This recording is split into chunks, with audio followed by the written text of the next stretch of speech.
दूध, ये भी तो द्रवात्मक होने से जल प्रधान ही है। और सोमलता आदि, सोमरस, और इनके बिना कर्म नहीं होता।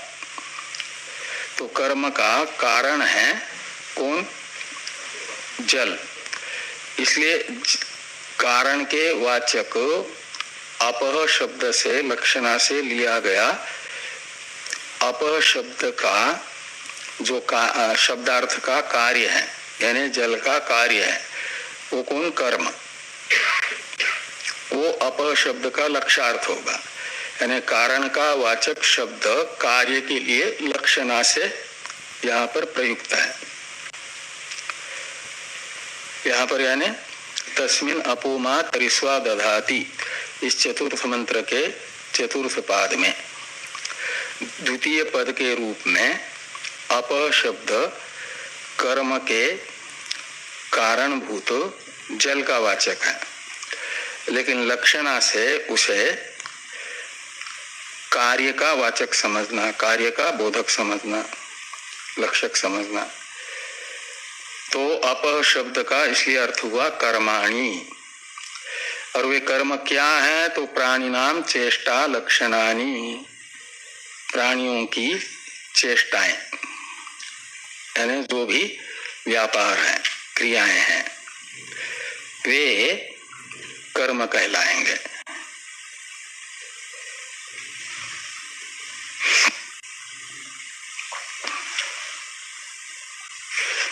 समष्टि में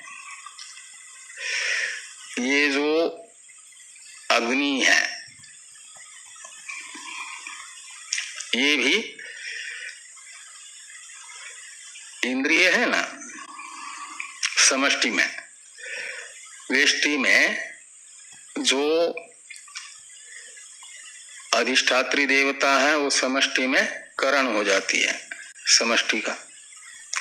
वेष्टि में तत्तद इंद्रिय की अधिष्ठात्री देवता कहलाती है, उसे अधिदैव कहते हैं। और जो आपका अधिदैव है वही समष्टि का करण है। तो अग्नि एक देवता है, किस इंद्रिय की है? आदित्य है चक्षु की, तो जीवा की यानी वाग इंद्रिय की।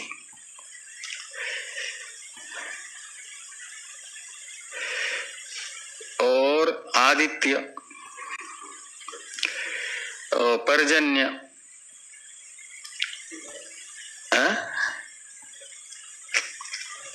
पर्जन्य से उपलक्षित लीजिए इंद्र, हस्त इंद्रिय की देवता है। तो पर्जन्य, ये सब देवताएं हैं। और इन देवताओं के क्रमतः कार्य क्या है? आदि शब्द से बाकी देवताओं को भी ले लेना। ज्वलन और दहन। ज्वलन दहन, ज्वलन और दहन में क्या अंतर है?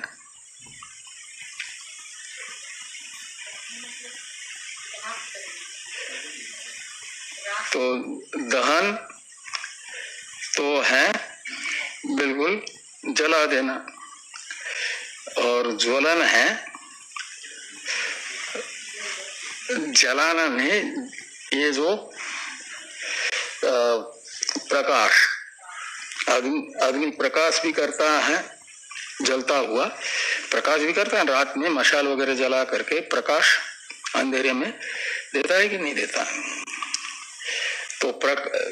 तो ज्वलन और दहन ये दोनों अग्नि के कार्य हैं, और प्रकाश आदित्य का कार्य है, और अभिवर्षण पर्जन्य का कार्य है, और आदि शब्द से बाकी अधिदैवों का कार्य ले लेना।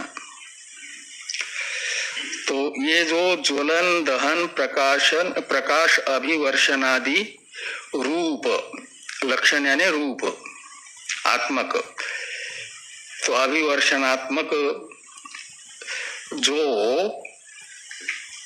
प्राणियों की चेष्टाएं हैं, यानी समष्टि की चेष्टाएं हैं, कर्म है, इन्हें यानी यहां तक ये अपह शब्द का अर्थ हुआ।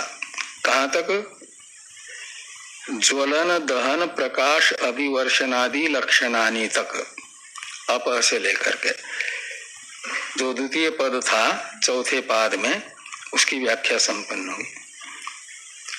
अब चौथा पद है दधाति, तस्मिन् अपो मा तरिस्वा दधाति। मा तरिस्वा तृतीय पद था, उसकी व्याख्या पहले ही कर दी। अब अंतिम पद बचा है दधाति, क्रियापद है। इस दधाति क्रियापद का पर्यायवाचक बताया विभजति इत्यर्थ। दधाति की व्याख्या कर दी विभजति। विभजति का कर्ता कौन होगा? मातरिस्वा शब्द का अर्थ। मातरिस्वा शब्द का अर्थ क्या है? सूत्रात्मा। सूत्रात्मा यानी समष्टि प्राण। तो जो समष्टि प्राण है वह दधाति का अर्थ है विभजति, और विभजति का अर्थ होता है विभाग करता है। विभजति का तो अर्थ क्या होता है? विभाग करता है, अलग अलग बांट देता है। विभाग करना तो बांटना है ना। तो मातरिस्वा यानी सूत्रात्मा समष्टि प्राण, वह क्या कर रहा है? तो स्वयं ही अग्नि रूप बन करके अग्नि आदि का जो कार्य है, ज्वलन दहन प्रकाशन वर्षण आदि, ये करने के लिए उनको बता रहा है कि ये करो। धा धातु का विभाग करना ये अर्थ अप्रसिद्ध है, प्रसिद्ध नहीं है। धातु पाठ में तो धा धातु का अर्थ धारण और पोषण दो बताया है, और यहाँ तो विभाग अर्थ कर दिया, ये अप्रसिद्ध अर्थ है। इसलिए ये कहा गया कि धातुओं के जो धातु पाठ में अर्थ बताए हैं वो तो उनके होते ही हैं, लेकिन उतने ही अर्थ होते ऐसा नहीं। पतंजलि जी ने कहा है महाभाष्य में कि धातु नाम अनेक अर्थत्वात्, धातुओं के अनेक अर्थ होते हैं। उन अनेक अर्थों में से एक अर्थ ये विभजति भी होगा। वो भले ही प्रसिद्ध नहीं है, लेकिन विभजति भी अर्थ होगा, और उसे ध्यान में रख करके भाष्यकार भगवान ने दधाति का अर्थ विभजति ये कर दिया। अब धारयति इति वा ये अर्थ कर रहा है, तो कहते हैं आपको यदि धा धातु का अर्थ यहाँ विभाग करना ये अप्रसिद्ध अर्थ लग रहा है, तो प्रसिद्ध ही अर्थ ले लो। धारण करना ये तो प्रसिद्ध अर्थ है ना, तो धारण करना यही अर्थ ले लो। ये आगे कहते हैं कि धारयति इति वा,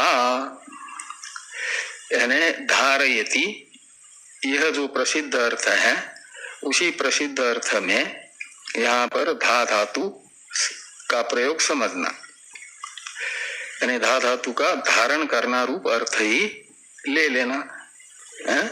तैतरीय, हाँ तो तैतरीय है भीषा अस्मात् वातः पवते, तो अस्मात् ये पंचमी है षष्ठी अर्थ में। अस्मात् का अर्थ है अस्य, अस्य ने प्रकृतस्य आत्मतत्वस्य भीषा यानी भयात।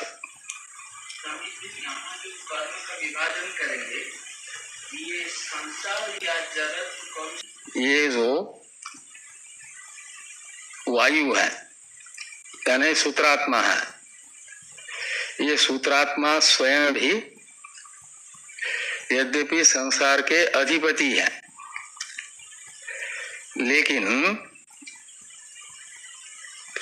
उनको भी शांत नहीं बैठने देता ये प्रकृत आत्म तत्व। उन पर भी अनुशासन है, नहीं तो स्वतंत्र हो जाएंगे ये सूत्रात्मा वात, तो क्या होगा? वात, अग्नि, सूर्य, ये सब समर्थ शक्तियां। तो सूर्य कभी सोचेगा कि आज थोड़ा नींद अच्छी आ रही है तो आराम कर लेते हैं, 1 घंटे बाद उदित हो जाएंगे, तो चलेगा। समुद्र कहेगा कि आज थोड़ा घूमने चलते हैं हिमालय में, तो कन्याकुमारी से हिमालय तक आ जाएंगे तो भारत जलमग्न हो जाएगा कि जल प्रलय हो जाएगा। शब्द है, तृतीया का एक वचन है भीषा, यानी भयेन। तो अस्मात् भीषा का अर्थ निकलेगा ये प्रकृत आत्मा के भय से क्या होता है कि वातः पवते, वायु समय यानी निरंतर गतिशील है, अपना कार्य करता रहता है। तो ये जो श्रुति है, ये श्रुति बताती है क्या कि प्रकृत आत्म तत्व के रहते हुए ये बड़ी बड़ी शक्तियां सूत्रात्मा आदि अपने अपने कार्य में निरंतर लगी रहती है, निरंकुश नहीं होती। पूर्णात् पूर्णमुदच्यते पूर्णस्य पूर्णमादाय पूर्णमेवावशिष्यते। ओम शांति शांति शांति। मेरे प्यारे दोस्तों, आप सबके मंगल की कामना करते हुए यहीं विश्राम देते हैं। पुनः भेंट होगी आप सबके साथ, पुनः भेंट होगी। तो पुनः पुनः आत्मेति मूर्तिभेद विभागिने व्योमवद्व्याप्तदेहाय दक्षिणामूर्तये नमः। ओम शांति शांति शांति।